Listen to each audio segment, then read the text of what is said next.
Shalom, saudara-saudara yang dikasihi Tuhan. Mari kita merenungkan firman malam ini. Ya Tuhan, pimpinlah kami merenungkan firman-Mu malam ini. Amin. Firman Tuhan malam ini diambil dari Lukas 1 ayat 57 sampai 66. Demikianlah. Kemudian genaplah bulannya bagi Elisabet untuk bersalin, dan ia pun melahirkan seorang anak laki-laki. Ketika tetangga-tetangganya serta sanak saudaranya mendengar bahwa Tuhan telah menunjukkan rahmat-Nya yang begitu besar kepadanya, bersama dengan dia. Maka datanglah mereka pada hari yang ke-8 untuk menyunatkan anak itu, dan mereka hendak menamai dia Zakaria menurut nama bapaknya. Tetapi ibunya berkata, "Jangan, ia harus dinamai Yohanes." Kata mereka kepadanya, "Tidak ada di antara sanak saudaramu yang bernama demikian." Lalu mereka memberi isyarat kepada bapaknya untuk bertanya nama apa yang hendak diberikan kepada anaknya itu. Ia meminta batu tulis, lalu menuliskan kata-kata ini. Namanya adalah Yohanes, dan mereka pun heran semuanya. Dan seketika itu juga terbukalah mulutnya dan terlepaslah lidahnya. Lalu ia berkata-kata dan memuji Allah. Maka ketakutanlah semua orang yang tinggal di sekitarnya, dan segala peristiwa itu menjadi buah tutur di seluruh pegunungan Yudea. Dan semua orang yang mendengarnya merenungkannya dan berkata, "Menjadi apakah anak ini nanti? Sebab tangan Tuhan menyertai dia." Amin. Renungan kita malam ini kita beri tema percaya rencana Tuhan, indah pada waktunya, tetapi tidak selalu indah dalam perjalanannya. Bapak Ibu yang terkasih, renungan kita hari ini adalah cerita mengenai rencana Tuhan kepada Zakaria atas kelahiran putranya Yohanes. Digambarkan proses pemberian nama bayi Yohanes adalah hal yang tidak biasa, yang mengherankan dan menakjubkan. Karena penuh dengan kuasa Tuhan, karena memang dalam rencana Tuhan. Zakaria adalah seorang imam bangsa Israel. Ia dan istrinya hidup kudus di depan Tuhan. Saat itu mereka sudah lanjut usia dan belum mempunyai anak. Pada suatu waktu saat Zakaria memimpin sebuah ibadah dalam bait suci, datanglah padanya malaikat Gabriel. Ia berkata kepada Zakaria bahwa ia akan mempunyai seorang anak yang sudah ditentukan Tuhan, yang akan membawa kabar baik bagi dunia, bagi bangsa Israel untuk berubah hati kepada Tuhan. Ia akan menamainya Yohanes. Tetapi selanjutnya, malaikat Gabriel juga berkata bahwa ia atau Zakaria akan menjadi bisu, tidak dapat berkata-kata sampai pada hari yang ditentukan Tuhan. Itulah rencana Tuhan yang disampaikan langsung oleh malaikat Gabriel kepada Zakaria. Saudara-saudara yang kekasih, Zakaria walaupun seorang imam yang setia kepada Tuhan, di dalam rencana Tuhan, ia ditentukan menjadi bisu. Ia tidak berdaya dan ia terbatas. Di dalam kehidupan sehari-hari sebagai seorang imam, tentulah tidak mudah menjadi bisu. Ia tidak dapat berbuat banyak, tidak dapat bekerja dengan baik, tidak dapat melayani dengan maksimal. Bahkan mungkin banyak jemaatnya yang akan mengucilkan dia. Sehingga dapatlah dikatakan dalam rencana Tuhan tidak indah dalam menjalaninya bagi Zakaria.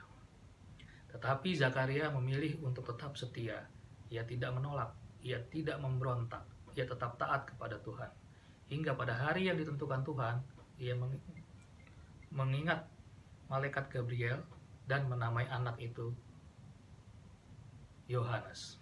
Sukacita pun datang untuk semua, bahkan menjadi berita besar di Yudea. Rencana Tuhan memang indah pada waktunya. Dua hal yang dapat kita ambil dari Zakaria dalam menjalani rencana Tuhan adalah berserah diri kepada Tuhan dan taat kepada Tuhan dalam rencana Tuhan.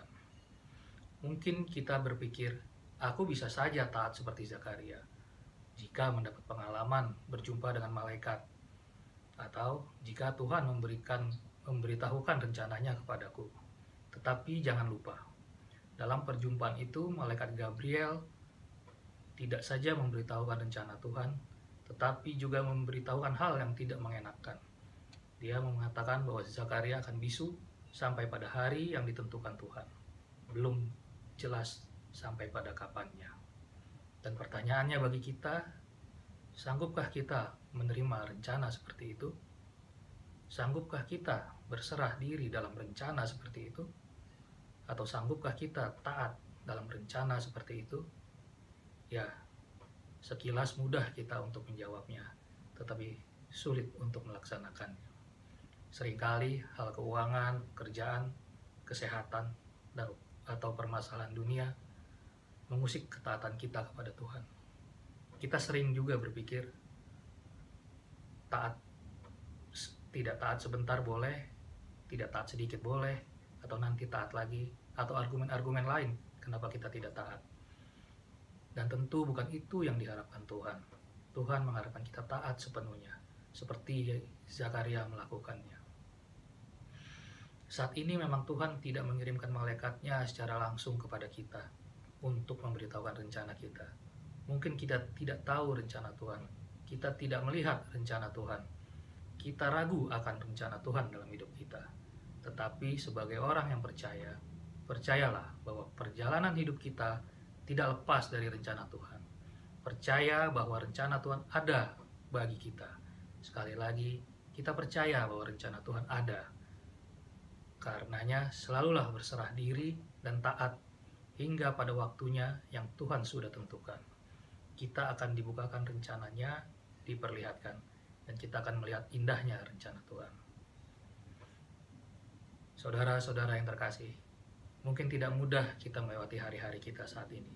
Seperti Zakaria yang bisu, kita juga terbatas.